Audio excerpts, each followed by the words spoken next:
can begin. So first is meeting in minutes. I don't think we have any minutes ready to review today. Is that correct, Pam? Yep. Yeah, Okay. I think we're we are now building up a healthy backlog. Okay. And I've given up trying to push it. I know that Karen has got a lot going on, but I think we have a problem with minutes, as we always do. So Okay. Well, I just want to say that I had talked to Karen last time after the Life Board meeting and volunteered to be the clerk for the public hearing, the public forum. thank you, Alice. It's very helpful. I would say I wasn't there, right? So Yeah. It's okay, I got you covered. Thank you. I had realized that after the meeting that we hadn't thought that through. The next meeting will be March 22nd, followed by April 12th. I don't know exactly what we're going to talk about on the 22nd. The reason being, what I'd like to do as the next topic is talk about ETS and some of the other rates, but I've promised Hal that he would be there for that as a representative of that group, and he is unavailable in March. So we'll still keep it on the calendar for the 22nd, but we're gonna come up with an agenda this week and decide whether or not it's worth having a second meeting in the month. But we're definitely doing April 12th. And so now I'd like to move on to the director's update. So Dave, do you want to update us? Sure. Thank you. So last month we had an outage on Commonwealth Ave, affected a few customers. The outage was caused from a failed submersible transformer. Once the engineers and the line personnel determined the transformer was failed, they replaced it, and it's pretty standard for us in that regard. But 2 weeks later, which was last Thursday, the replaced transformer failed, and so we had to test it. It was confirmed failed. It was a new transformer. Haven't determined the cause of the fault at this point. But the preliminary investigation points to water intruding the submersible transformer. So our engineers have been in touch with the manufacturer, and we're trying to see if any warranties apply. These transformers are supposed to last 30 years, and we had 2 fail in 2 weeks. And it's a little bit of a concern for us, and it's the reason why I have it on the report. Transformers are hard to get right now. We do have an inventory, but if we're getting faulty equipment from the manufacturer brand new, it's a problem. So I'll provide an update when we hear back from the manufacturer. We're hoping they warranty both transformers and replace them at no cost. This past Saturday morning, around 5 in the morning, we got a report that there was a street light down on Thoreau Street. Public Works made the initial call when a plow driver discovered the street light down. The police department determined that the damaged street light was the result of a hit and run. Our crews verified that. The street light was too damaged to be reused. So that's getting replaced this week. Those are expensive street lights. They're over $3,000 a piece. So we do have some in stock. And we're able to replace that. The next item on the report was the commercial industrial rate comparison. I think I had a typo in what I sent. I think it said residential, but it's actually the commercial industrial rate comparisons for the fourth quarter. Something again to note, I said this with the residential, in those rates does include the power cost adjustment.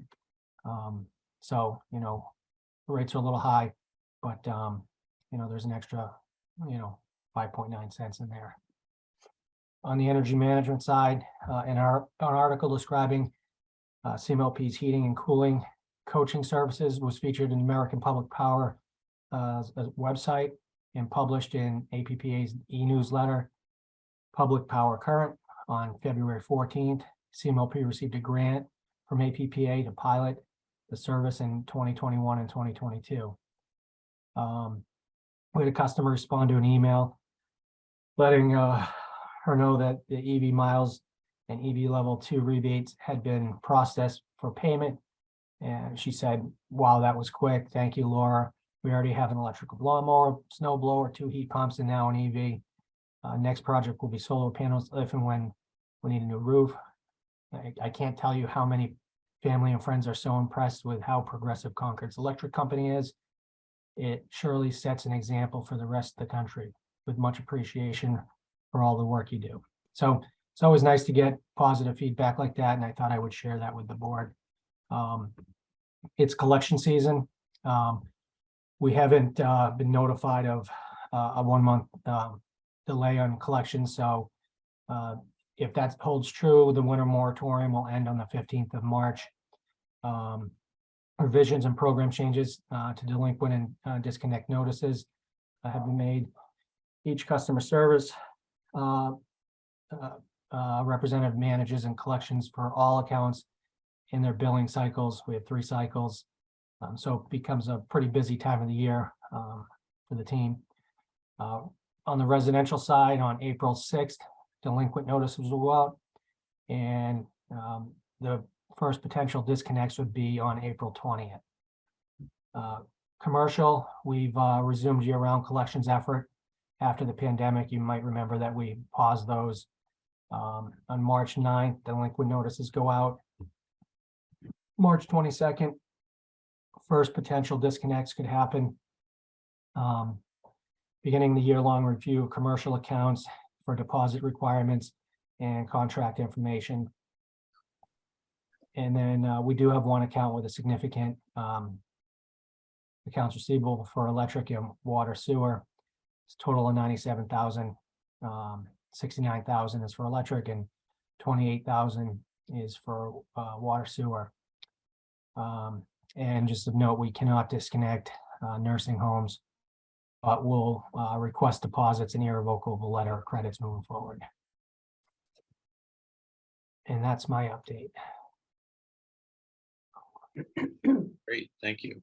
Alice. Just a quick question. I know that our power cost adjustment might skew the group numbers on where we stand on the rankings of our colleagues across Massachusetts, but wouldn't that also be true for all of the other MLPs as well? Wouldn't they have had to do something to adjust their rates to account for the increase in the supply costs?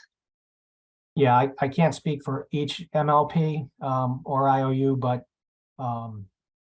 I know many of them did have to put power cost adjustments, and it really varies based on how much is open on their portfolio. So, you know, we generally keep around 20% open, and that's where the additional cost came from. The IOUs do go out for contracts every 3 to 6 months, and obviously their prices are reflected in that report. Yeah. Laura, I don't know if you want to add any to that. Yeah, I would just say, Alice, I think, you know, we were playing some catch up with the 5.9 cents. And so what probably really should have happened is that we should have looked less good the first 6 months of the year than we did, and then not as bad the second 6 months. Okay. I just wanted to make sure we were talking, you know, leveling that playing field, because I would assume other, you know, MLPs would have had to change their rates as well. But yeah, I get it. Thank you. Excellent. Any other questions? So I do hope that those transformers are covered.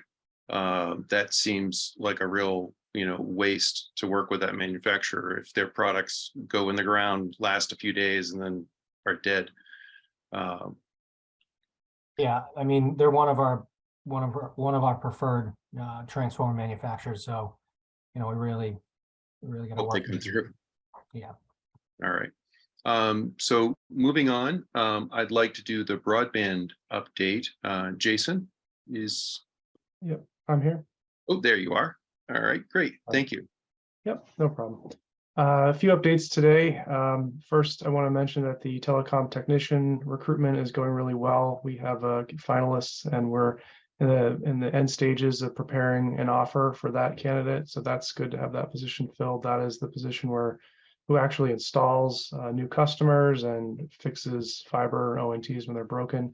The only other vacancy that we have is a network engineer position. We've been having a difficult time getting a qualified pool of applicants for that job. And so we have been working with HR to identify new areas of recruitment possibilities. So hopefully we'll get some great candidates soon on that position.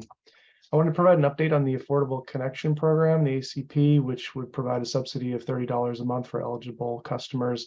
If you remember last time, we needed to receive a waiver from the FCC before we could make a formal application. And I'm happy to say that we received that waiver very quickly from the FCC. So we did submit our application. It's been in for a couple of weeks, and we were told we could follow up after a couple of weeks. So we'll be following up soon to see the progress of that. But we anticipate a relatively quick turnaround, and hopefully we'll be notified sometime in March of our acceptance to that program, since we do meet all of the criteria. I wanted to thank Carol and Donna and the entire CSR team for their help and coordination with this. I know Dale's had many conversations with them, since the customer service reps are going to be sort of the ones explaining the program to customers who might call and have questions and have concerns about eligibility or how the program works. And they've been great. Dale's said a lot of nice things about how easy they are to work with in general, but on this particularly too. So I just wanted to thank them.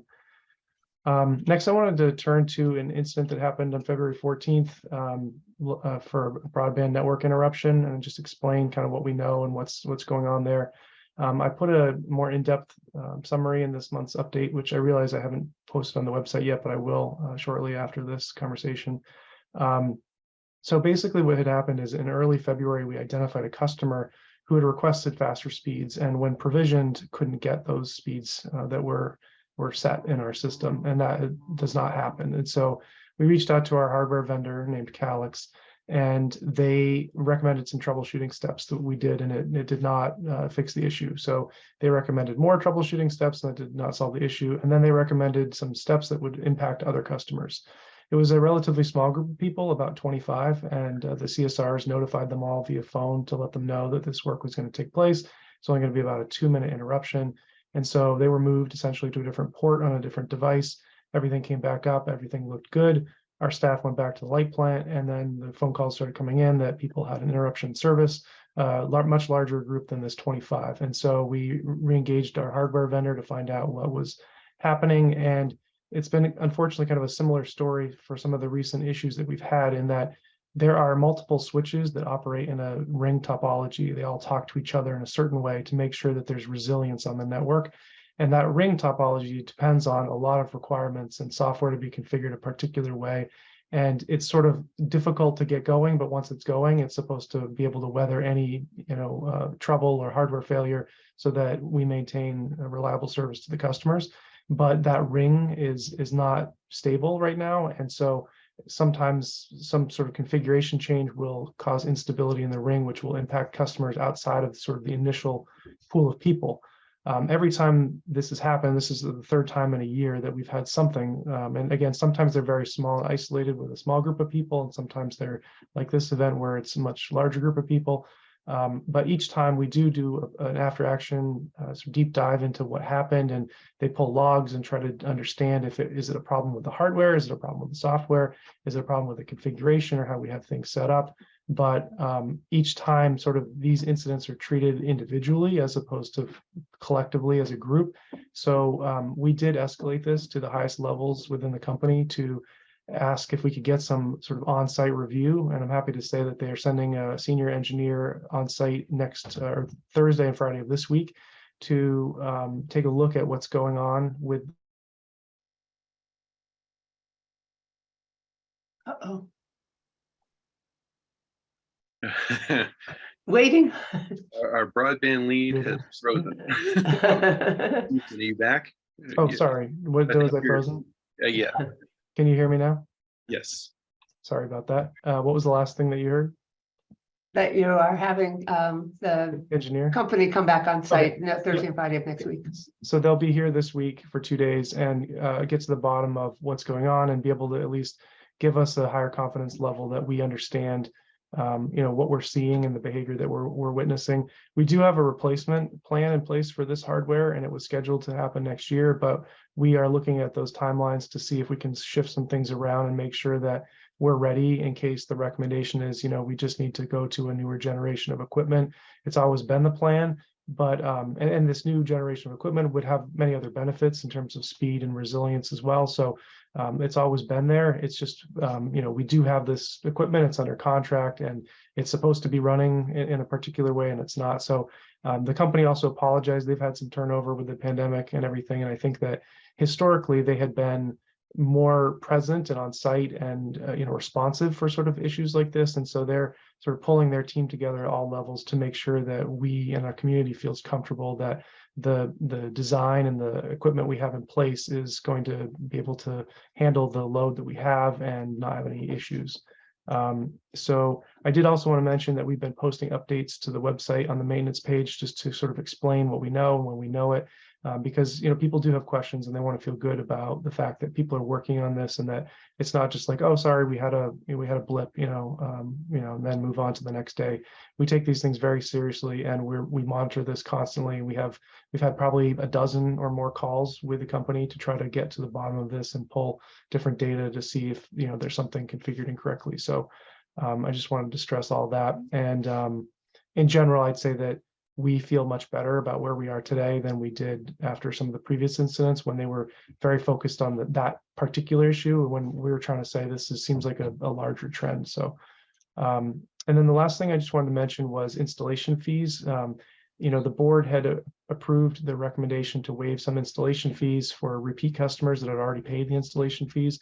But what we typically do is for a residential install, the customer expresses interest. We have a person come out, do a site survey, ask them questions about their requirements, where they would like the equipment. And then we do some work in the background. And that work is usually pulling fiber, splicing fiber, preparing fiber. And then when we're ready to go, we have that point, ready to go in the home, then we set an appointment, install the equipment, and turn on the customer. Typically, we bill those installation fees on the first bill when the customer is already configured. But what we're seeing is some people who make that commitment to sign up. We go and we do the pull, spend a lot of money on equipment and time, either with a contractor or our own employees. And then when we schedule the install, they just don't return our phone calls. And so what we're proposing and planning on doing is changing the order form so that when people sign up, they understand that they'll be assessed the installation fee once we've installed the actual, done the prep work and done the fiber, so that, there's a commitment level on the customer, as opposed to, never mind, I know you just spent $1,000, bringing fiber to our home, but we're not interested anymore. There's obviously exceptions to this. And if people have, if we take too long, or if there's a problem on our end, we're certainly not going to charge customers for that. But it's just a way to sort of make sure that we stay in contact with the customer, and we'll certainly work with people who have problems or the one-offs. But in general, the feedback we've even gotten from people we've talked to recently, just asking them about this, they say, well, yeah, that's reasonable. If we sign up for the service and we agree to a contract, it makes sense that we pay that small amount relative to the amount that it costs for you guys to do the install. So I just wanted to let people know that that's kind of our plan going forward. And that was my last update. Great, thank you. The resiliency of the system, I think, is important, because I know, as you described, we've had a few of these incidents where we've had outages for periods of times and people have had to call. Working with the company is great to resolve the trend that you described. But then we also have to consider questions about, should we have some redundancy in the system, so that if one aspect goes out, that we have a separate system that can serve that customer while we have that issue. Because to the customer's end, I mean, they just want it to work. Right. And if it doesn't work, they lose confidence. The reasons why, the effort that goes into it matters less to the end customer. So we should also evaluate redundancy and where in the system we have single points of failure, and how we could potentially invest to up that resiliency, as well as address the existing issues that right. seem to be becoming a trend. Agreed. Any other questions from the board? Seeing none, I think we're ready to move on to the next section of our agenda, which is the G4 general service EV charging rate. Dave, do you want to take this? Sure, Laura, do you want to jump on? I think you prepared something for this. Yeah, so hopefully in your packet, you all should have a copy of the G4 rate. And I can go ahead and if you let me share my screen, or Dave, if you could bring it up, just go to the CMLP webpage and go to the section under electric service for rates.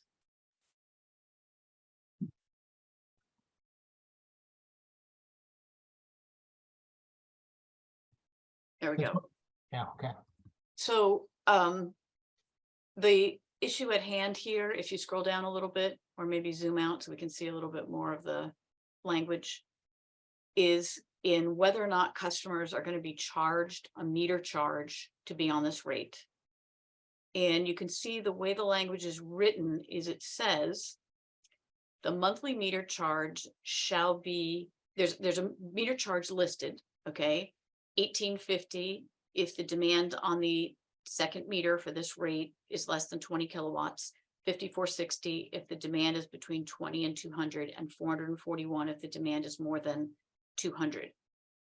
But it says the meter charge shall be waived for approved sub and multi-metered loads associated with an account already taking service under a general service tariff. And this language is a holdover or a carryover from language that's under some of our existing residential schedules. We've addressed this issue as a board a number of times in terms of whether a second meter fee will be charged. It's been confusing in the past because there are cases where CMLP has not charged a second meter fee, even though there is a second meter, such as for ETS and heat pumps. And in those cases, when a second meter fee hasn't been charged, it's typically been because the second meter is sub-metered to the main meter. And if a meter is a new service, a new line drop from the utility, the proposal has been to charge a separate meter fee. Now, I will tell you that we are trying to promote this rate, this G4 rate. We want people who are charging electric vehicles to charge under a time of use rate, because we don't want EVs charging during the peak. This rate is structured to encourage people not to charge it during the peak. However, the way it is right now is this rate schedule is not very attractive for small general commercial customers, because small general service customers on CMLP system do not currently pay any demand fee. So their option right now, and we've had a few customers actually come forward and ask about this, schools and others who are thinking about starting electric vehicle charging fairly small with just the ability to charge 2 or 3 cars. They can either go on this rate, pay an additional $18.50 a month for the new meter, and then pay $1.83 demand, and then pay 21.5 to on next to nothing on the capacity charges for an all-in rate of, you know, between 15 and 35 cents. Or they can stay on their G1, not pay an extra meter fee, not pay a demand rate, and just pay 18 cents.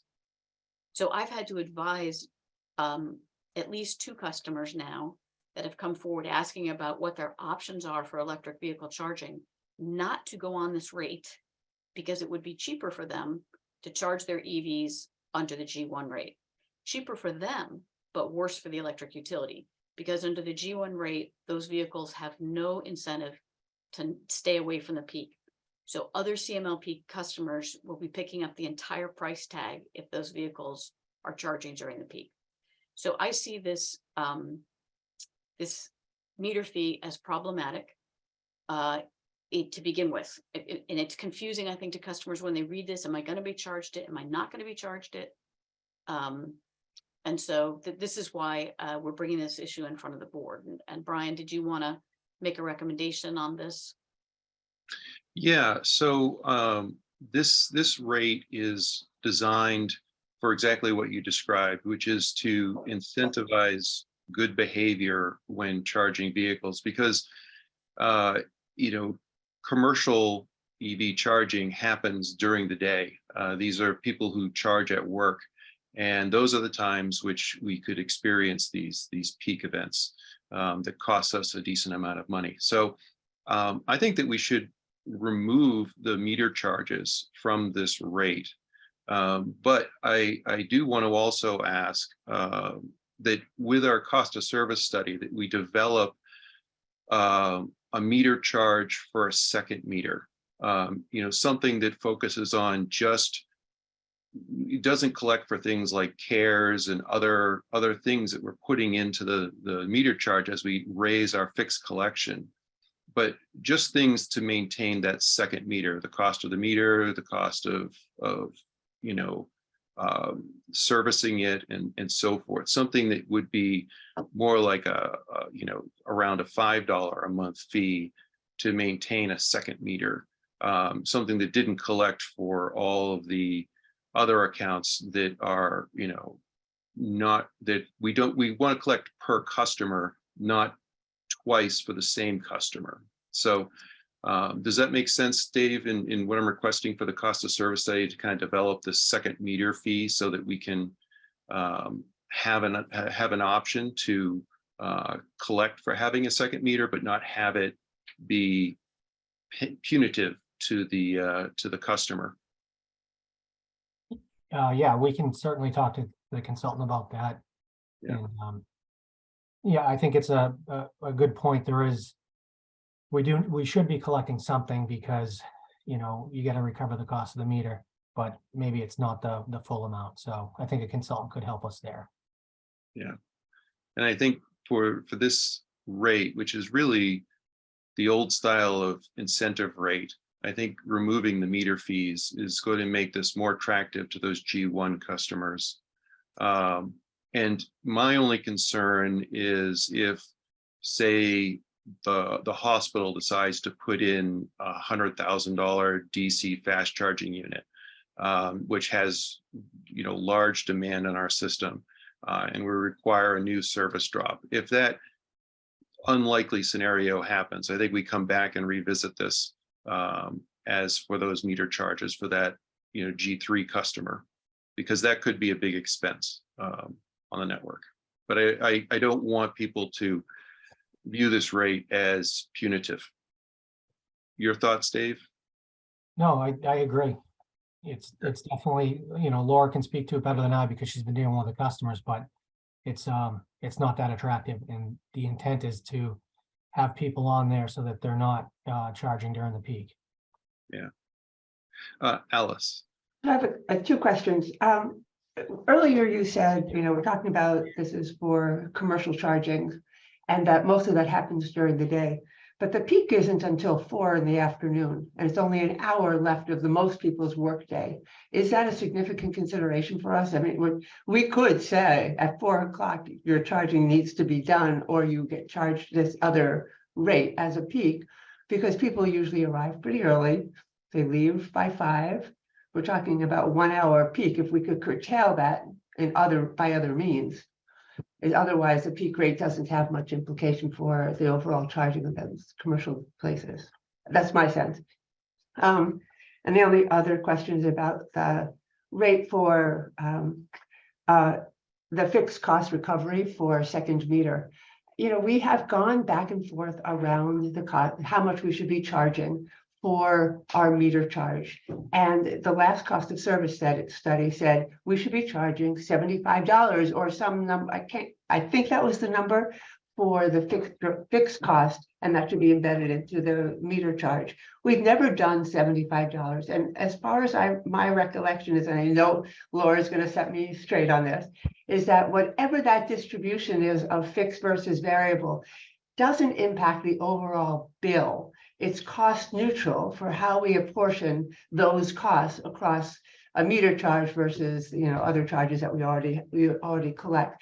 So in some ways, this conversation is a bit moot to me. We're not talking about really increasing costs. We're looking at how we apportion those costs in a functional distribution in our accounting system. Am I kind of close to that understanding, Laura? So with regard to your first point, Alice, I will say that in this tariff, this general service electric vehicle charging tariff, the peak, that point we're really trying to get people off of is 4 p.m. to 8 p.m.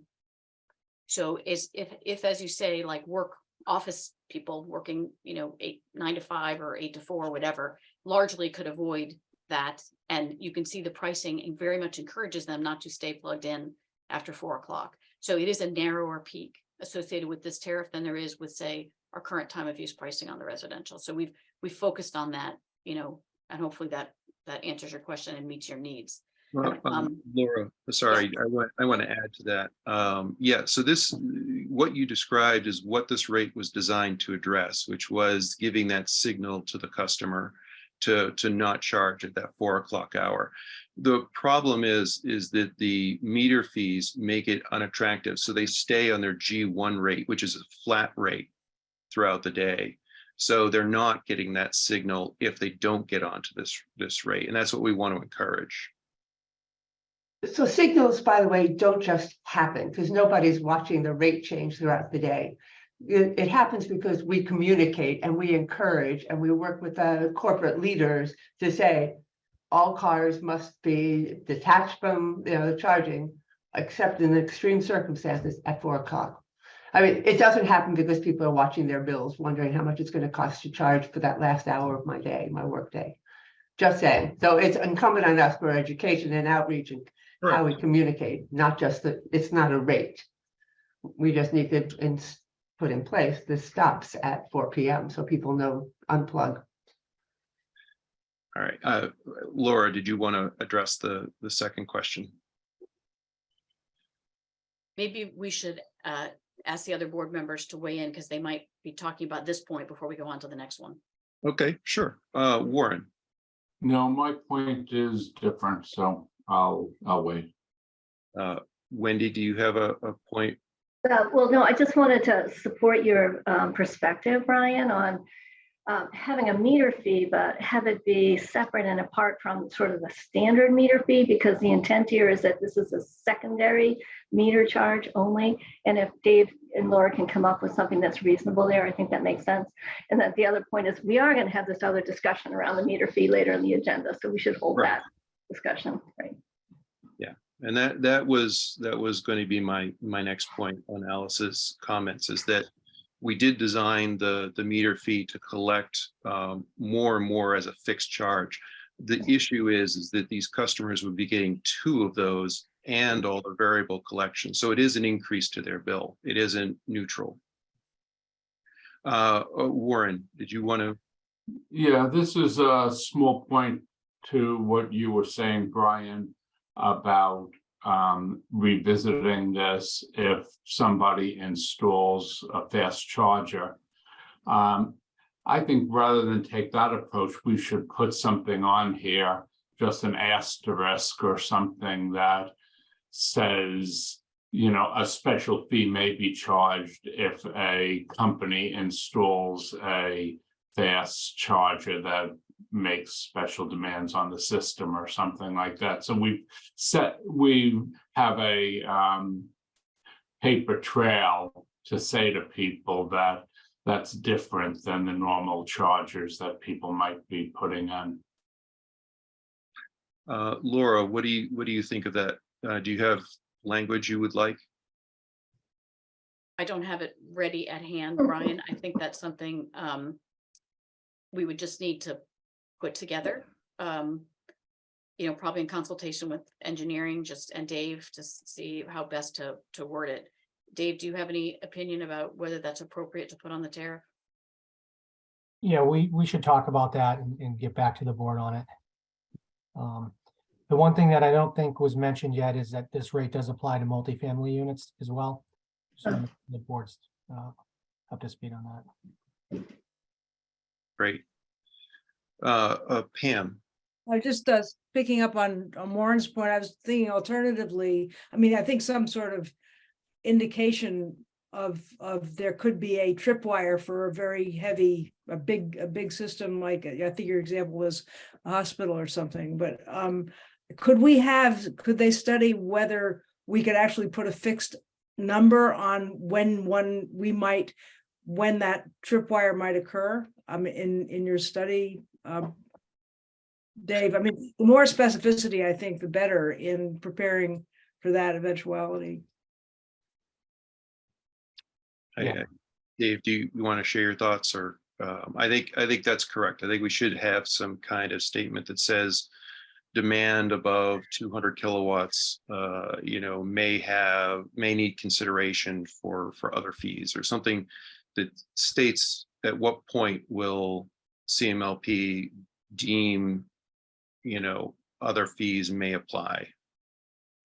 I mean, so you guys are really getting into kind of the details of terms and conditions that you probably haven't read. And if you have, I feel bad for you because they're long and detailed, but each scenario that comes up, we heard about a level 3 charger here. Each scenario falls in different parameters on line extensions, and there's costs associated with them. And then what rate would they be applied? You'd have to look at. So we could talk about a number of different scenarios, and each one could fall out in a different area. So, the example of the hospital with a level 3, that would probably require a separate line extension. There's costs associated with that. In that particular case, they most likely would have a meter charge, and wouldn't fall under this particular rate. So there's a lot of different scenarios that could play out, and it's difficult to go through each one of them. Can I just add in there, I think the theme here is notice for circumstances which are not really contemplated in this particular. And there's terms and conditions that state that general phrase. So I just want to say that to avoid the problems that Dave is suggesting, which I understand, maybe it's more back to Alice's point about education, that there be a There statement. absolutely should be. Yeah. Sorry. I'm sorry, I didn't mean to interrupt. I got excited. Yes, we should definitely be doing the education component. Well, and having a language that at least puts interested people on notice that we have this in mind, without getting into the difficulties that Dave said, would go some distance in helping. Yeah, I think staff, Laura and Dave, need to think about how to word that language and come back to us. Do you agree, Laura and Dave? Dave, are you good with that? Yeah, I am. So, Okay. but with regard to the first point, can we get a consensus or a vote from the board, if that's what's required? I don't know, that we are in fact going to clarify this scenario to encourage adoption of this particular rate schedule, that we are going to waive these second meter fees for right now. And keep in mind, this is a short-term decision y'all are making, because time of use is coming, and our hope is that we're not going to have all these separate rate schedules. So we may not be making a decision here that's going to be infinite. It's for a certain period of time. Great. As chair, I generally don't make the motions, but would someone like to make a motion to that effect? Removal of the meter charge and the addition of language. Brian, just a question based on Laura's point. What is the duration, in your judgment, of this short-term situation? Because another theme that we have employed, and I agree with, is don't complicate things if we're moving on in the near term. So what are we looking at in terms of the duration of this particular rate? So rates don't have a defined term. They're put out there until they're canceled. But what I will say is that there hasn't really been a default established for this rate. It's a brand new rate. There's nobody on it yet. So we're kind of tinkering with it. And when we put it together, it wasn't clear when we would and wouldn't charge the second meter fee, hence that confusing language of, yes, you're going to get it, but we might waive it. So what you're doing now is just kind of coming out and saying, okay, on this rate schedule, which nobody's on yet, we're not going to have meter fees. And it's just for this rate schedule, and it's until we cancel it or go to something else. But And yeah, it's always a second meter. It's always a second meter fee. So we're getting a standard yes, meter fee from the customer already. correct. They have to have an Okay. existing general service account. Okay, so not a big deal, right, Laura? No, I don't think so. Good.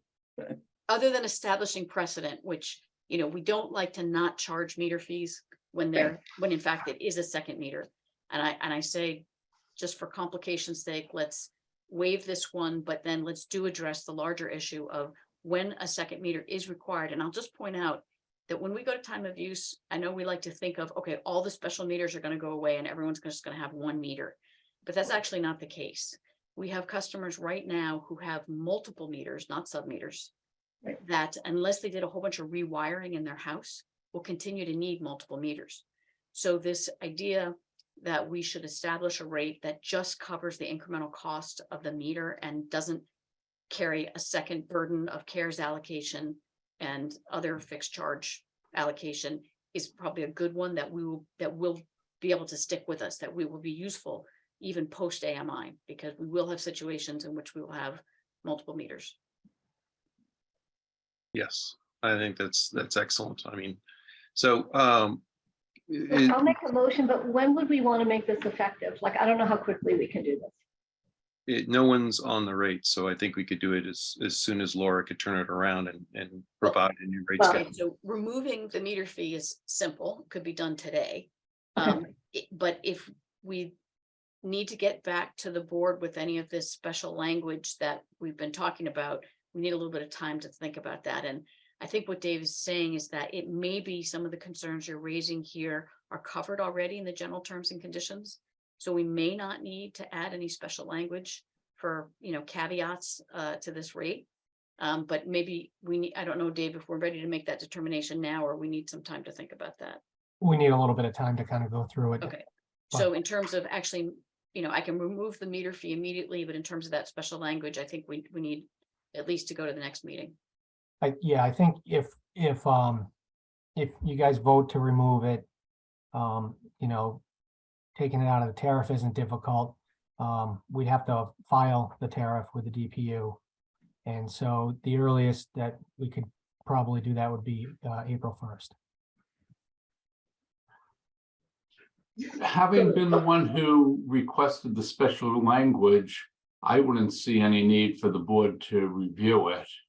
I would be comfortable letting Dave and Laura decide on what's appropriate, and they think nothing is needed because it's covered by the terms and conditions. That's fine, because in this case, the special language isn't promising anything specific. It just was to let a potential customer know that there are circumstances where they may be doing something special that would require special consideration. I agree. Wendy, do you have a motion? Yeah, so I make a motion that we remove the meter charge from the G4 rate that we've been discussing today. Do I have a second? Pam gives a second. Alice. I just want to make sure I understand. We're removing all meter fees or the secondary meter fee? From this is a rider, so this rate is always a second meter fee. So we're removing them from this rate. The second meter fee. So I just want to clarify the language in the motion so that we know we're removing the meter fee from the secondary meter. Any customer on this rate would already be paying a meter fee. I just wanted to clarify the language for the motion. That I think if the motion is that we would remove the meter fee from the secondary meter for the G4 rate. Is that right? No. My motion Okay. would say, based on the assumption that any customer on the G4 rate, it represents a secondary meter. With that assumption in mind, a recommendation is to remove the meter charge from the current G4 rate. Okay. Second. Great. So Wendy, Yes. Warren, Yes. Pam. And I agree as well. So we'll remove the meter fee from the G4 rate. And also during the cost of service study, we will determine what a correct second meter fee would be going forward. That was not part of the vote, but that's something that we also thought we should do a follow-up on. All right. On to the next one, which is the meter charge strategy. Laura, do you want to, or Dave, who do you want to take this? Laura, do you want to take this? Sure. I would like to share my screen if I may. Go ahead, you can. Okay.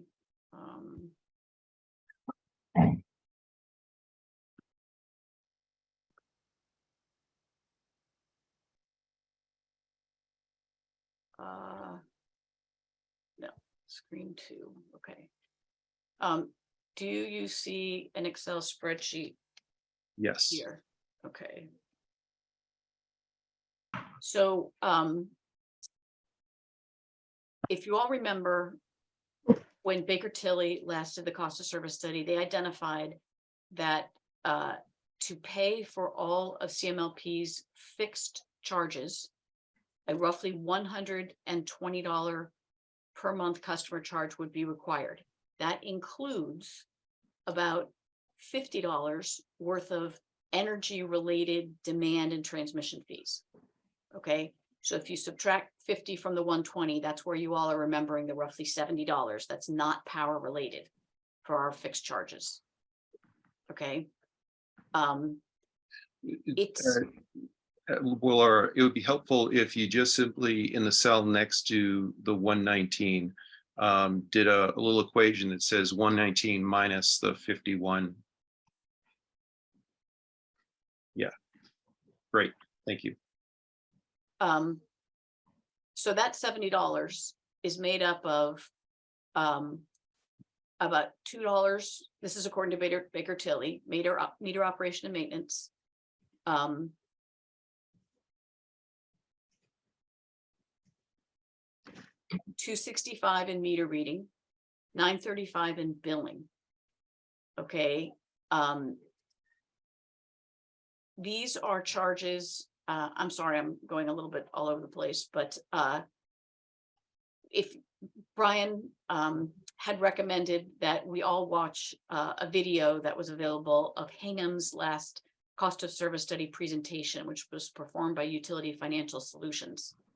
And he liked the way they broke out their customer charge. And what they said is, what is a customer charge? It covers meter operation, maintenance, and replacement, meter reading costs, billing costs. Now they said the entire customer services department, the service into the customer's facilities, and then quote, a portion of the distribution system, the cost to get the wire from the subtransmission system to the customer based on minimum sizing. In other words, this is often called the minimum system design. If a customer only took 1 kilowatt, what infrastructure needs to be in place to be able to serve that customer, to deliver them 1 kilowatt? So it's not related to how much they use, but the fact that we're servicing them at all. And that's what they want to see in their meter charge. And apparently they came up with something around $26 or $27. Is that right, Brian? Correct.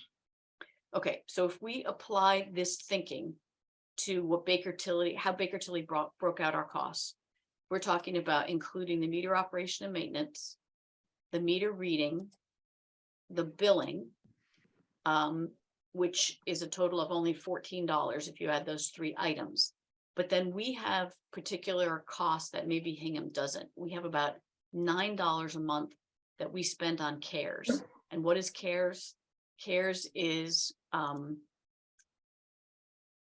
these types of things, customer education, which is sometimes, to do with the billing inserts and whatnot, informational, instructional. The big nut is the CARES expense we spend for heat pump promotion and solar installations. We also have some programs related to electric vehicle charging, getting people to charge off peak, and energy conservation. So this $689,000 works out to be, for residential customers, about $9 a month in cost, which if we were to include that in the meter fee,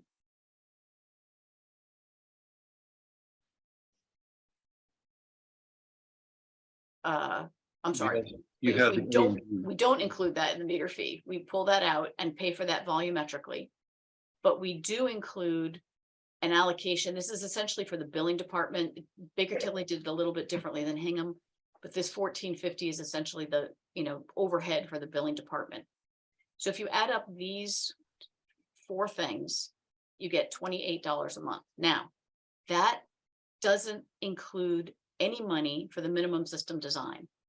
That cost is in this distribution piece, but the $27 isn't for minimum system. It's for what our actual cost is to deliver what people actually take.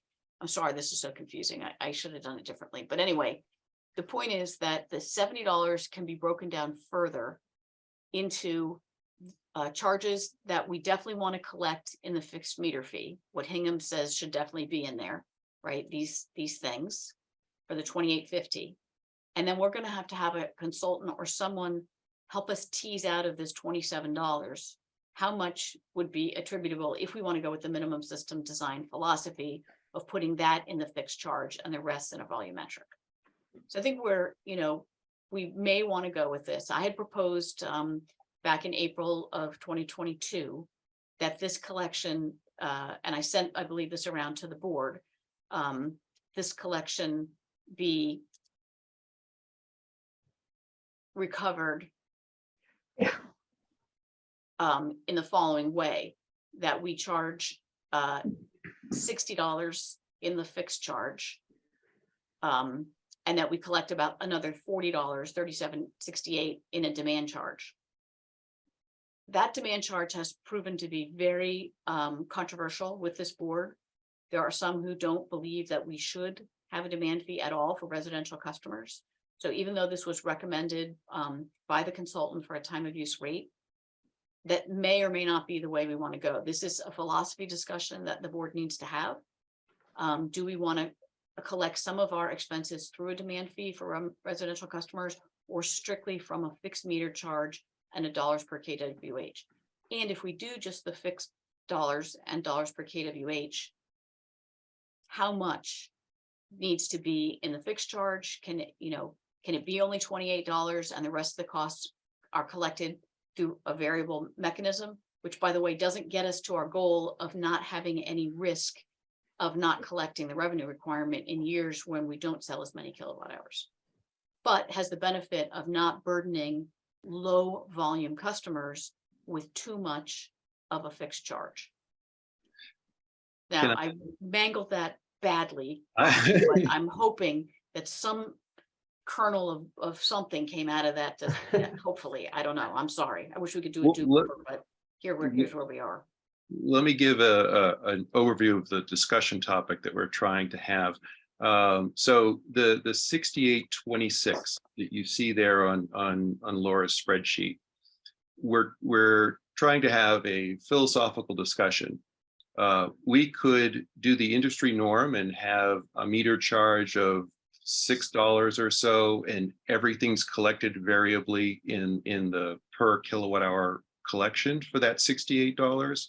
But that leaves us open to risk with weather, extremes or mild and over and under collecting. Then we could go the other route and say, we want to eventually have a $68 per month fixed collection for all of our costs of just distributing power. But the board has expressed many concerns that that's too out of the industry norm, and it's too burdensome to small consumers, and it rewards large consumers. So what we're looking for is, how do we define a good balance between fixed collection and variable collection? And this slide from Hingham did a good job of giving a way of defining how much we could collect in a fixed manner and allowing the rest to be collected in a variable manner.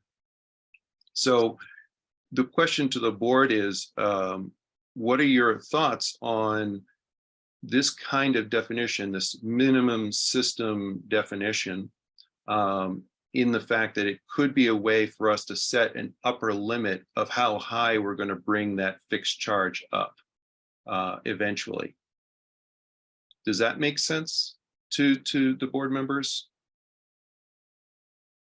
Wendy, So it does, but I don't know what it means in terms of like how extensive. So $27 of that distribution system, what portion are we talking about? I think I think the other thing that I'm sort of struggling with is sort of, can we confirm what our fixed cost is? Is it $68 now? Last year we had said it was $64. So we should agree on what our true fixed dollar is.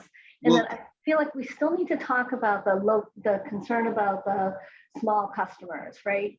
We have a discount credit rate for some customers, and I think we might need to grapple a little bit with that, because in theory, the fixed meter should be revenue neutral, right? So it really, we're getting we there. should be able to go there 100%, but I think the concern is the customer impact. So I feel like we need to understand a little bit more on those smaller customer impact, to understand, how fast we go depends on our solution to those smaller customers. So I mean, I certainly think that we should be more aggressive than we are. I don't have a recommendation. This seems to move in the right direction. 68 feels too much. 40 is what I also heard the max has been in the marketplace. That's just a point.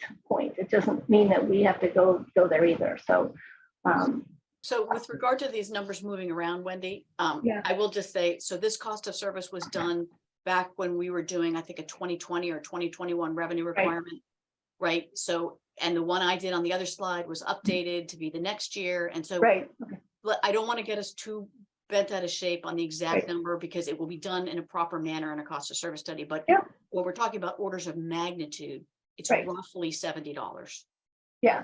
So I agree. Yeah, so that's exactly it. So the numbers are different because they're different data sets from different years. Right. But what we're trying to discuss is the method. How do we allocate costs into a fixed bucket or into a variable collection bucket? Because we have to collect it all either way. And it's only the distribution portion. Right. So I guess what I heard when we did this before is, so a year ago we had this conversation. We recommended it. We were in support of the method that Laura had used. And what seems different is just how much of that $27 distribution you want to allocate as fixed. That's all I'm hearing. Yeah, so I also want to get back to one of the other points you made, which was the concern about low volume customers having a very high fixed collection if we go to the full, $70 or so. And a way that I've proposed that we address this, and I'd like to have the cost of service study research this, is looking for a metric of the size of service to residential customers and creating a tiered fixed collection system that says if you have a 100 amp panel and you have a 100 amp line coming from the pole, then you should be in the lower tier of our fixed collection. And then if you have a 400 amp panel and you have a larger service to your home, well, then you're on the higher than average tier. It's a concept I'm not ready to give numbers to, but I want to put it out there for the cost of service study and for the professionals to review, to give us some suggestions. Because I think having a metric to say the size of service that's not related to the volume of consumption is a good way to assess this minimum service concept. Dave, you have some, you look like you might want to add some thoughts here. I just want to make sure you have an opportunity to jump in. No, I was just coughing, Ryan. Oh, okay. All right. Yeah, he's fighting a cold, so we're hoping he's going to feel better. Warren. Yeah, I don't have a scientific method for how to deal with this, but it's clear that, $10 is too low and $70 is too high. And we need some rationale for something that's in the middle. And I would say it is true that there are certain fixed costs that everybody needs to pay that are determined by just being connected to the system. But it also is the case that a higher user who's using more kilowatts is more likely to put strain on the system, requiring upgrades to our overall capacity, and that should be considered as well. But I would be hesitant for us to go to a model where we're trying to collect $70 from folks and fixed costs.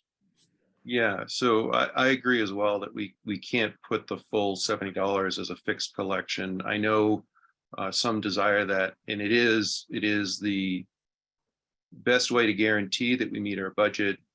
It's also accurate in the sense that, you know, if you're participating, you should pay those fees. But the volumetric, I think, will address your concern about larger customers. So if we say that, you know, we're going to do 50% of that $68 as a fixed collection, and then, you know, a small customer would pay the 50% of their cost, but then the volumetric might collect less than that 50%, but the large customers would collect more than that 50% with the values being designed to do full collection. So you would be paying more as a large user because of that volumetric component. So you would have something there that they would be paying more for that. Does that logically track, Warren? Oh, I think you're muted.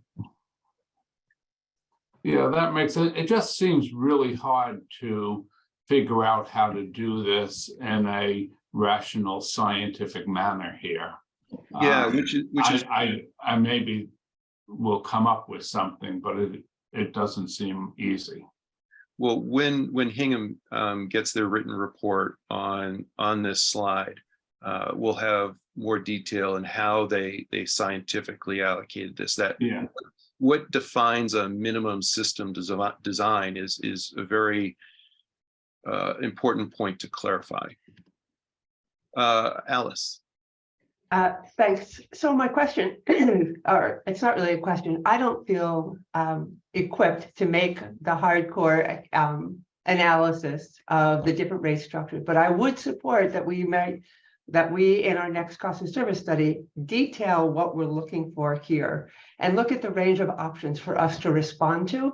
And I'd like to be able to see that for the impact on the low volumetric customers versus a high volumetric customer, just so we can see the apportionment across our customer base. And as we move towards all electric homes, that changes our dynamic on the volumetric controls on the different house sizes and house uses, the kilowatt hours used. So I would just support us defining what we're looking for, ask our consultant to provide it to us, and let the board respond to it rather than us trying to come up with our blue sky approach to the methodology for determining it. And that's exactly what I was hoping to have us conclude is an agreement amongst the board that we do want some kind of definition for how high we're going to bring those fixed charges, and then ask the cost of service study to do the analysis and come back to us. So that's great. Pam. I just, I agree with everything that everyone's saying. I on the question of when we start migrating to electric, the whole question of who should be doing the heavy lifting on these fixed costs changes, right? I mean, that's something that's going to happen eventually, where we're not going to want to be disincentivizing people who have high volume because they're moving to electric. Is that right?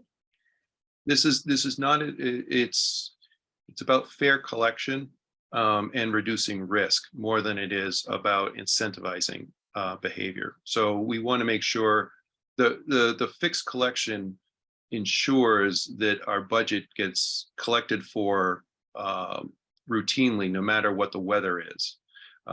Whereas the volumetric puts us at the mercy of weather cycles, where we could undercollect or overcollect. So that's more the issue than it is about incentivizing. Okay, okay, but- yeah. Yeah. Sorry, go ahead. Okay, no, but there is an effect.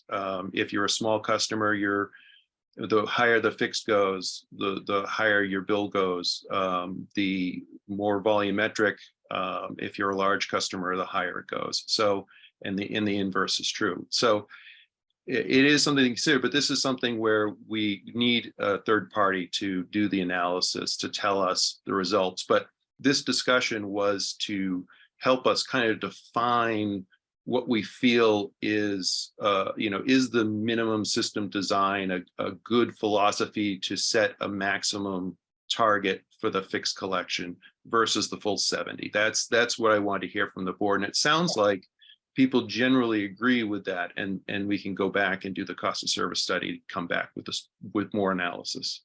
Yeah, no, I absolutely agree with that. The other thing is on the fixed costs that I gather are the ones that are causing the increase are those having to do with very laudable issues like education, encouraging certain behaviors. Is that right? I mean, just looking through that list is that right? That was one component, the CARES component, and that's not what's driving this conversation in Oh, particular. I totally get that. So Right. basically I'm there. Yeah, and before we conclude, we're going to go on to the next topic on our agenda, which will talk about those income assisted customers and how we might deal with those. So that's the next topic. But is there any other comments or thoughts that the board would like to share? I don't see any. Before you move on to the next topic, can you Yeah. please Summarize. give me, the definition, because we say we're going to ask the cost of service study consultant to do the analysis, but to do the analysis, they need the definition. Yes. So I think the answer there is we will ask Hingham, or we'll contact Hingham about what the consultant that they hired used as the definition, and get back to and use that as a guidepost. Because what I wanted to hear from the board was we want some kind of definition as to how high we're going to bring the fixed costs that isn't all or nothing.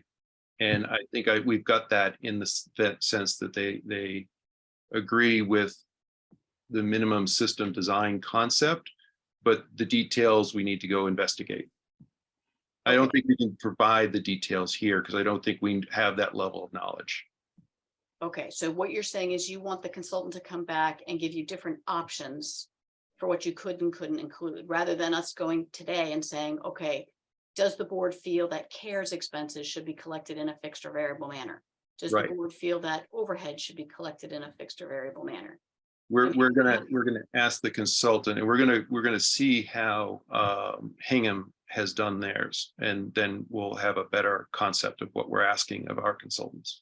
Well, I'm not sure you want to just do what Hingham does, right? You No. probably want to. But we need to be informed by it, and we're not today informed by it.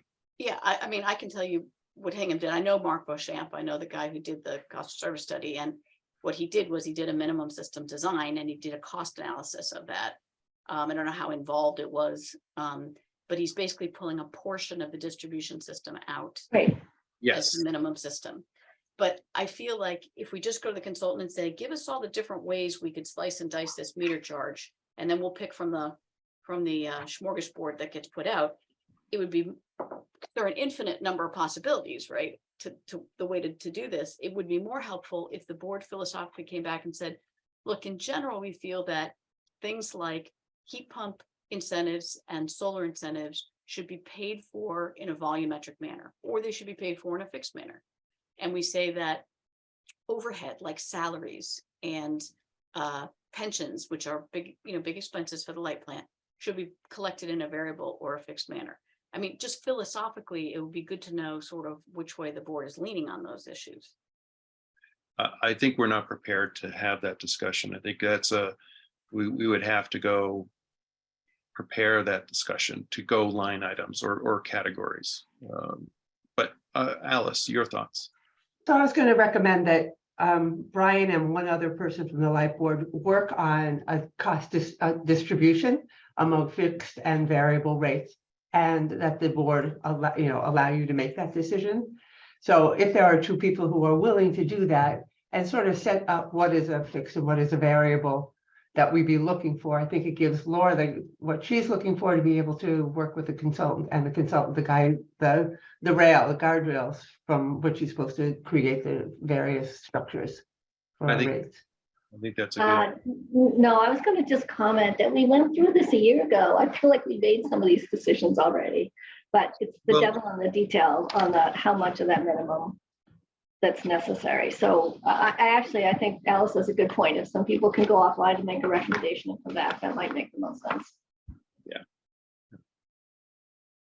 all right. Does that satisfy you, Laura, that we'll and who else other than myself would be willing to work through that? I'm not probably the most knowledgeable on setting the race, but I'm wondering whether Warren is. Yeah, Warren, let's would you be willing to help out? Yeah, I'm willing to help out, but I don't think of myself as very knowledgeable in this area, but I'll help. Well, we all think you are, so. Well, you're misguided. All right. Well, thank you. Thank you for accepting the nomination. Thanks, Warren. Dave, do you have a final thought? No, I think that's good. I mean, that you two can meet with Laura and I, and we can kind of show you the buckets and go from there. We can do that offline, so. That'd be great. Awesome. We got 3 minutes until the agenda says we should be on to the next topic. So Dave Allen, would you like to add a comment related to this topic? Thanks so much, Brian. This is not a topic that was just addressed last year. As folks know, I bring now going on 20 years of experience of quite regularly being at these board meetings. And this particular topic has been live for well over a decade now. That kind of perspective is, I hope, useful, since boards are not designed so they have that kind of institutional memory. What I want to suggest matters here is appreciating what are the stakes. That hasn't been discussed today. Of course, it has been over these numerous years. The reality is that it's not just a matter of whether you over or under collect. It's also a matter of how policy gets set. This impacts the light board and the light plant and Dave and all these really appreciated folk in a most fundamental way to get this matter set correctly.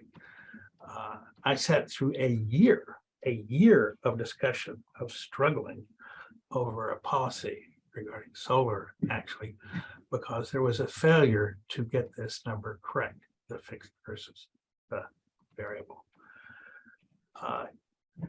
If you take it from the point of view of economics, in simple words, costs are fixed or they're variable. There is some gray area. And Brian, you've made an interesting suggestion to deal with that gray area, the level of service coming into a customer.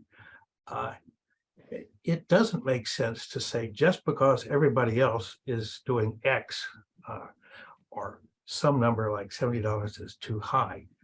That's not rational. That's not logical. And that's the sort of thing which has kept this to be an unresolved and frankly disastrous situation for over a decade now.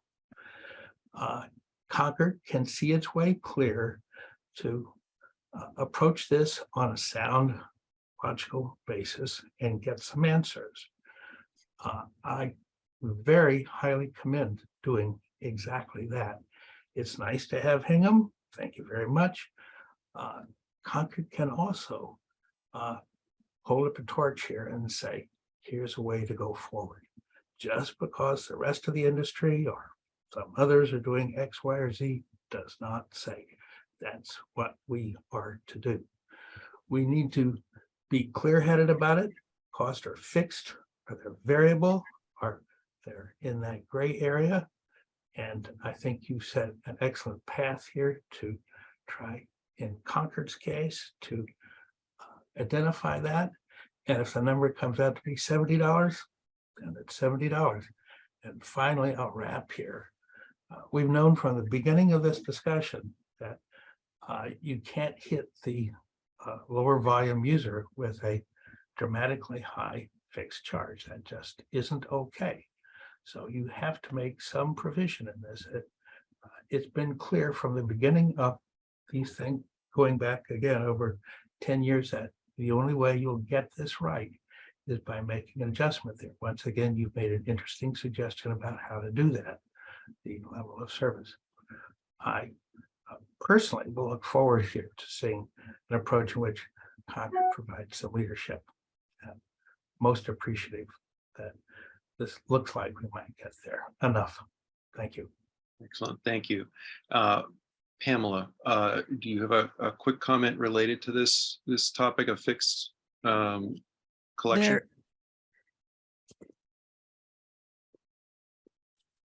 I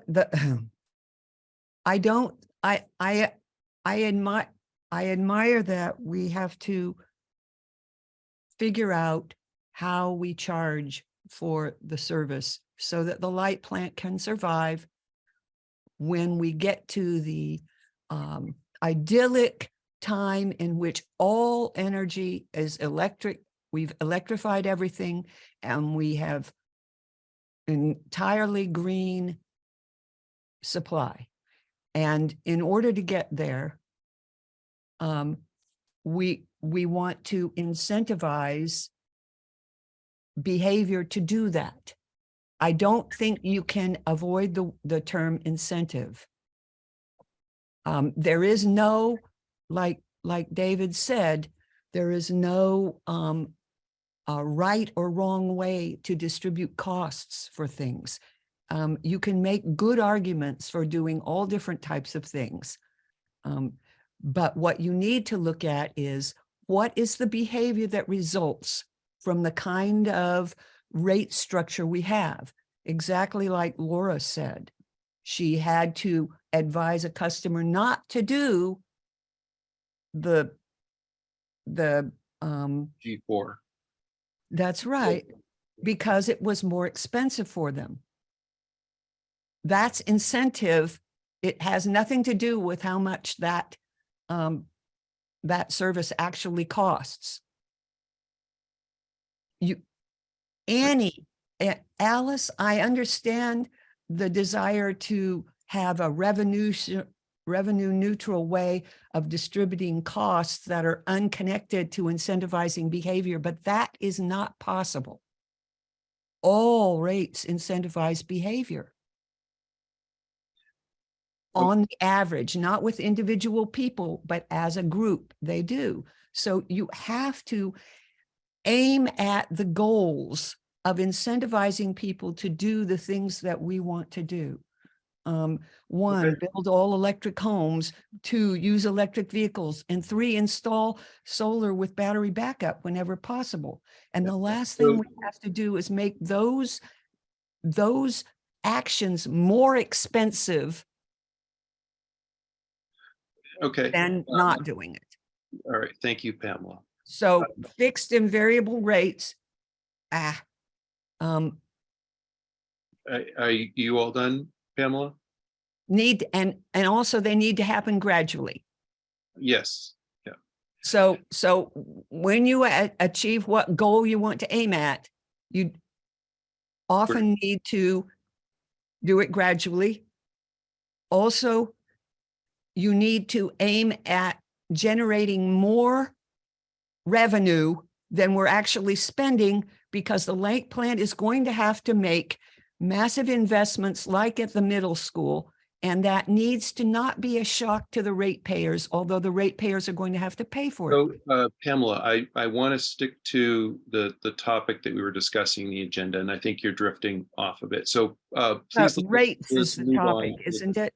Let us move on It's a with the topic. complex system that you can't separate out how you set rates. You need to understand the whole philosophical We uh, we understand your point. place you're Pamela. aimed at. We can make this full comment at the end of the meeting, but this is drifting off of the agenda topic. Thank you. Warren, Yeah, I just want to say one thing. I'm not sure why the electricity business and the light plant should be different than any other business. No other business tries to collect all its fixed costs through equal participation by all of the customers. If I go to Crosby's and all I do is go there one time a month, they don't charge me for my share of their fixed costs to keep Crosby's operating. They collect all of their fixed costs through volumetric charges, and any other business does that. Now, so I don't think we should be saying the electricity business should be completely different than any other business. I agree. We're trying to find that middle ground with this topic. Although that was a really good point. Thank you. Yeah, I agree. The board feel we're ready to move on? I feel we're ready to move on. All right. So the next agenda topic is, Pamela, do you have a, Pam, do you have I just want to also caution us against what I would call hubris. I mean, we don't know a lot. I don't even know. I think Warren is often right on. I have no idea what business does generally. I mean, nor do we have a comprehensive view of that. I think we're in an area that is quite technical, and I just want us to be sure that we know that we are doing things impressionistically when we are, and not try to be overly sort of, shall I say, almost faux rational. I mean, this is to a certain extent a judgment call, and we have to accept that, I think, but always aim towards basing our judgments on as much fact and reason as we possibly can. But this is one of those areas where, you know, I don't know that we have all it takes to come up with a purely rational solution. We should be able to accept impressionistic responses sometimes. Great, thank you. Wendy? Oh, you're muted, Wendy. Sorry, just one quick point, just to Warren's point. One of the things that makes the light plant different is that we are very much subject to the weather and the heat, right? So we have much more variability in some of our costs. So it is prudent for us to collect a much larger portion of our costs and fix, and I'll just leave it at that. Yeah.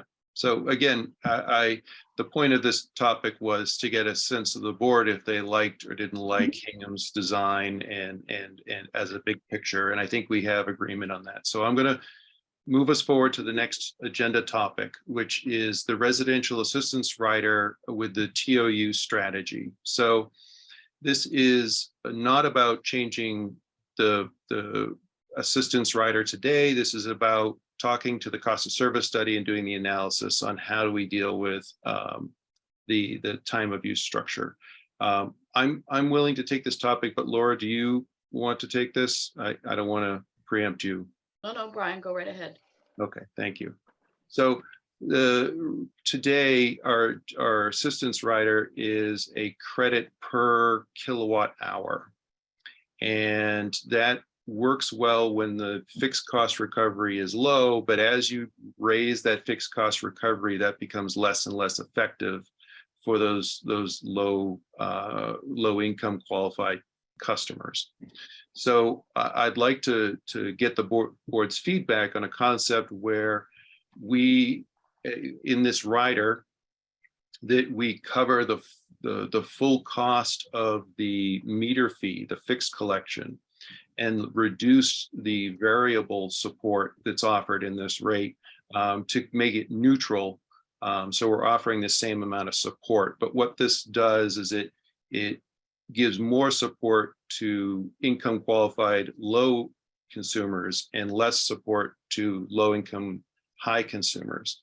So I just want to get the board's thoughts about this change in, 100% credit of the meter fee, and then this variable credit would be lower such that everything is neutral.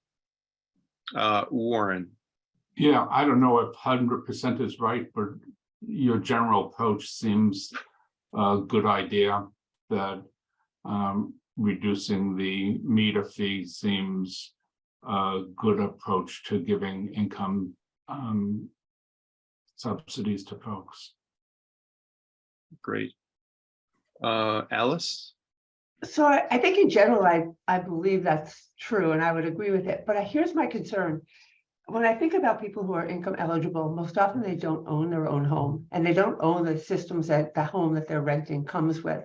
The new home that's being built on Warner's Pond, I believe, is all electric. It's designed for all electric, which would mean that its volumetric costs would be considerably higher because they are not using fossil fuels in the construction of that home. So if we apply this rationale, that person may have considerably higher energy costs going forward, even though the meter charge has been reduced. And so I think we need to have an equal rate structure for homes that are being built that are 100% fossil fuel free or all electric to compensate for that, because they don't have control over the home they're buying. But that home was designed, I think it still is, to be all electric. Yeah, and the opposite side of that argument is that as we're raising our meter fee, those income qualified assistance residents are seeing their bills go up because the volumetric is the only part where they're getting credit. So if they're buying a home that has a gas furnace, they're not getting the level of support that someone would be getting one for an all electric today. So that's the conundrum that I want to get opinions on. So I thank you for that. Is this balance of, with this assistance rate, do we want to change the model because we're raising fixed cost recovery, or do we want to leave it the same? And that your comment about an all electric home works in favor of keeping it the same, but also as we raise this meter charge, we have a large number of low consuming income qualified customers that are seeing their bills go up. So your thoughts, Warren?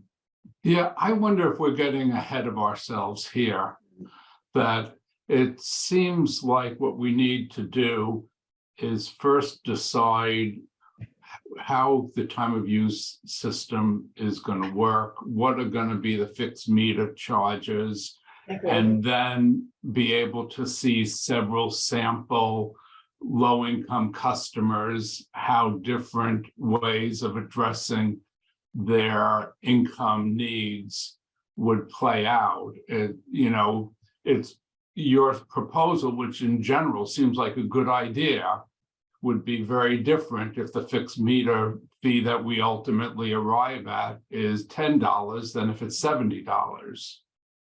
Yeah, I don't think it will end up being 10 because we're at $18.50 now, and I expect we're going to go. No, but whatever. But there's still some range that we don't know what it's going to be yet. So, because this discussion is to inform the cost of service study and what we want to ask of them. So, the analysis you're asking for is kind of a chicken and egg problem. You want the analysis to make a suggestion, but we need the suggestion to make the analysis. So, Brian, I would sort of kind of disagree. I'm with Warren. I think this should be one of the last things that we decide, but we need to get the big decisions made first, and then that other one would follow. I don't know if that low-income subsidy needs to be part of the cost of service study. I think we should wait on it, right? Because there's too many variables here. So we need to get the big decisions made and then decide from there. I think that's my opinion. All right. Laura, what are your thoughts on the discussion that we're having? In informing or not informing or doing analysis of both scenarios, what would your preference be as the best way to move forward? Well, for simplicity's sake, I actually like the idea of not addressing the RA subsidy until after the residential costs have been determined. It is fairly easy for us to show you customer bill impacts under different scenarios, so that decision could be made later. In other words, once we determine what the residential rate structure is going to look like, we can then show you some different scenarios of different subsidization levels to both the fixed charge and the variable charge for, actual RA customers, and we can put them on a spectrum, to show you how many of them would see bill increases versus how many would see decreases, kind of like you've seen before, those rate impact graphs. So I think that would get you the information that you need without unnecessarily complicating the cost of service study. Okay. Alice. Quick question. Can you remind me how many customers that we would have in that category of who are on the RA rate right now? Generally, were you gonna No, you have a better number, Dave. yeah, it's generally around 162. 162. It varies Okay. though. Okay, thank you. All right. I think that gave us good understanding of what the board would like, which is, I think, Wendy's suggestion of holding this until after we have more information on the time of use, because it's something that we can do in-house once we have that established. Dave, any other comments? No? Okay. Well, are we ready to move on to the next agenda item? I don't see any hands going up. So the town meeting articles. Dave, do you want to talk to this one? Sure. So the point of this agenda item is not to take positions on articles right now, but to identify ones that the board should take a position on.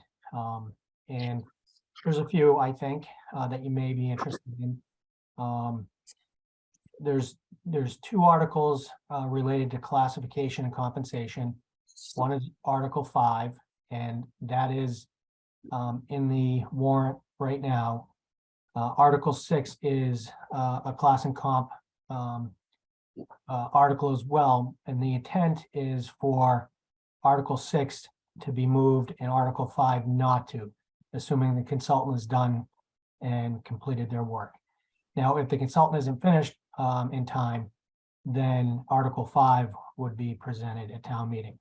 So the board may be interested in those because they do have salary ranges for light plant employees. And so that may become of interest to you guys. So those are the first two. Article 21, obviously, that's our article for the middle school solar. So that I hope is of interest to you guys. Article 22 is the petitioned article, citizen petition for a solar task force. Article 24 is the light plant expenditures and payment in lieu of taxes. That one should be pretty straightforward. And then the other one that may be of interest is Article 36, which is the noise bylaw. And the reason why I say that is the way I read it, there's no specific implied exemptions to light plant.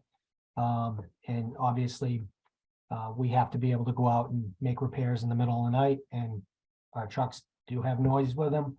And I think the language would need to be, it says emergency work, but it's not defined. And that's the concern I have with that one. So those are the ones that I identified that may be of interest to the board. All right. Wendy. Dave, what about Article 23, which is the specialized stretch energy code? Yeah, I forgot to write that one down.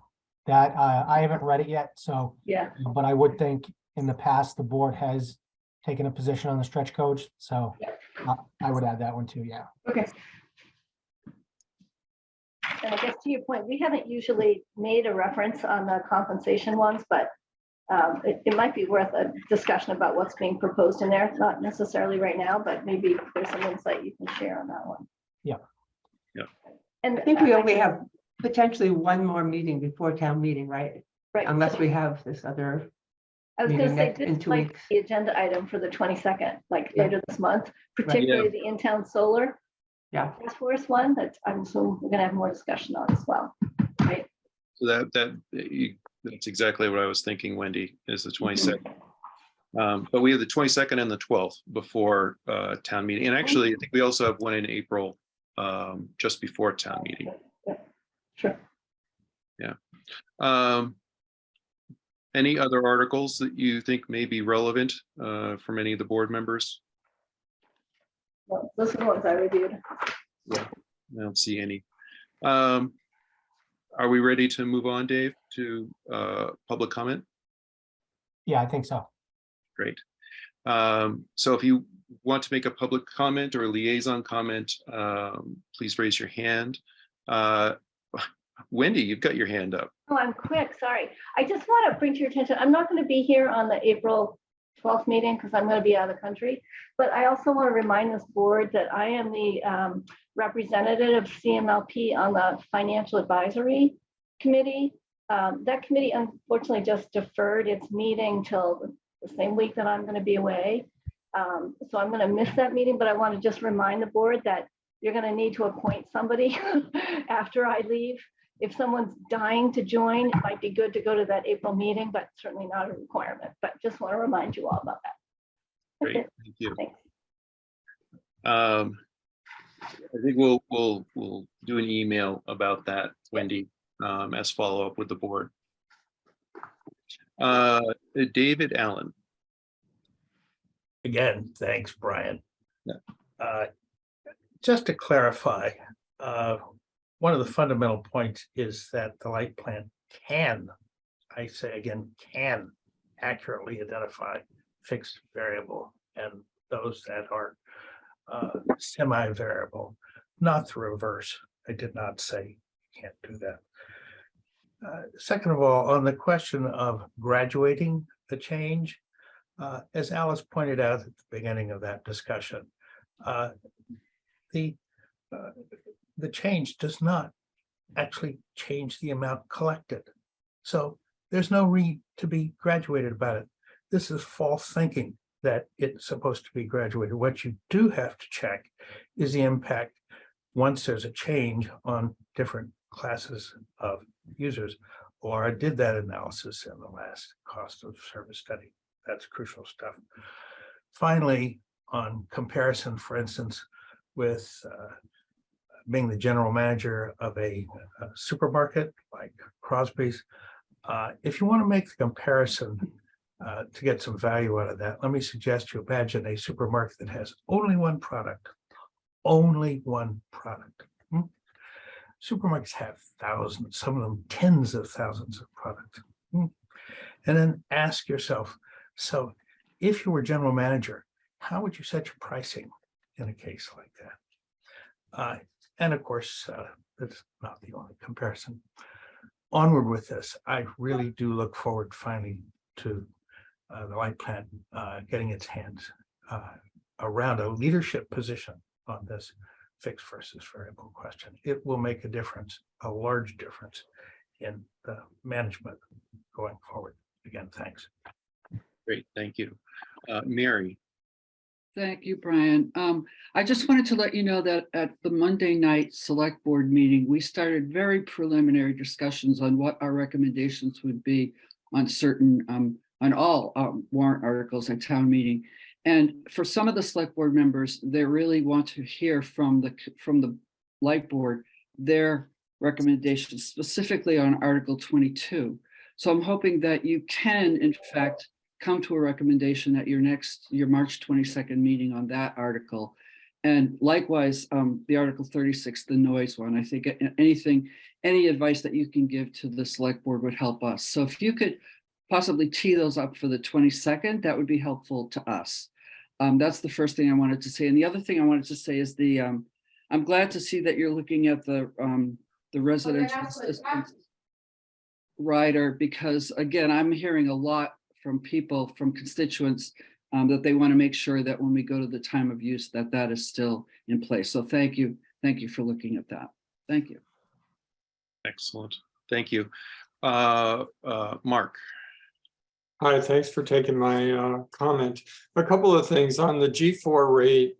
It seems to me that it might make sense to think about the level 3 chargers and even possibly level 2 chargers that might get installed in there, having also the capability of having a load control switch, which would permit the light plant to disable these devices during particularly critical periods, and include some language in there, because I think we did the math at one point. Laura can maybe remind me, but a single vehicle charging during the wrong hour at a public charger can cost the system literally tens of thousands of dollars in the following year, just because of that incremental load when the ISO assesses the capacity charges. So I think we've had history in Concord of trying to make sure that we're staying away from those peaks, and I would design something like that into that. These devices, the load control devices, even battery storage, if it's operating in the wrong direction at the wrong time, could be very costly for our system. And these suggestions that I have are sort of, Dave will appreciate this analogy, it's skating to where the puck's going to be.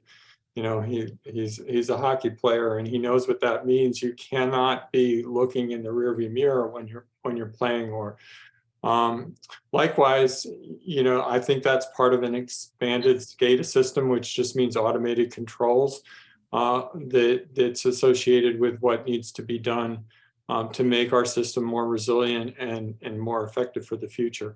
I like the general idea of sizing the meter charges to the service level. I think, though, we need to be a little careful about that, because as I think others have noted, service sizes are going to increase as electrification increases, and we wouldn't want people to build houses with 100 amp services only to discover that they need to go ahead and upgrade those services as they get electrified. That said, there's pretty good, well, I think that the electric usage needs to generally go up, and so we need to watch those trends. And I would repeat the suggestion again. This could be an element for the cost of service study, but maybe the basic primary meter charge for residences also comes with a certain number of kilowatt hours also baked into that fixed charge. Something that everybody uses, 50, 100, or something like that. It takes the sting off of that, and may result in the smaller users, basically getting a flat rate bill every month or something like that. So those are just a few thoughts. I appreciate the fact that you guys are dealing with very complicated questions. So thanks for doing it. Great, thank you, Mark.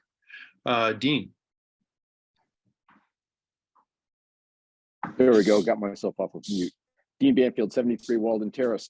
These conversations, as Mark just said, they involve a lot of very complex analyses, and we can talk generally about whether or not the small rate user will be heavily impacted and how much they'll be impacted. But to actually see the data and see what it would do is something that is, it doesn't, to me, as a person who's pretty familiar with using a spreadsheet, it's not rocket science. So I'd like to suggest making public some sort of data set which maps to the latest DPU filings that the Light Board has made. I think the latest one is 2021 data, and give us 3 months worth of actual meter bills with all the PII, the personal identifiable information, removed, but so that a citizen like myself could model it and say, okay, if we were to do this to the base charge and then charge this for the kilowatt, what would that do? this is not, Laura says she can produce it for you guys, but I'd love to just, manipulate it myself. And is it possible to ask for that kind of data set that for maybe a high use month like July or August, a winter month, and something in the swing months like April or May, 3 months worth of literally every meter's bill with all the PII just removed, so that I could then just take it and say, okay, well, what if we change the way we charge and see how bad the small use user actually shows out. But to have these conversations in general is, you can go on and on and on forever about that without having any real sense of what it means. So I'd love to see a publicly made available data set that maps to the financials of the light plant in the latest iteration. Thank you. All right, thank you, Dean. Pamela.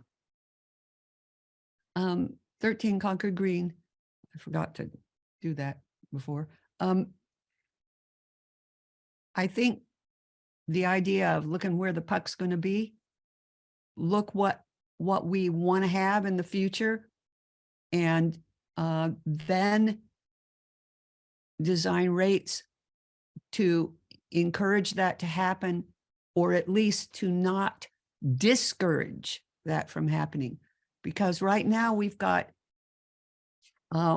situations where utilities like CMLP in other parts of the country look at residential solar installations as competition, not as help.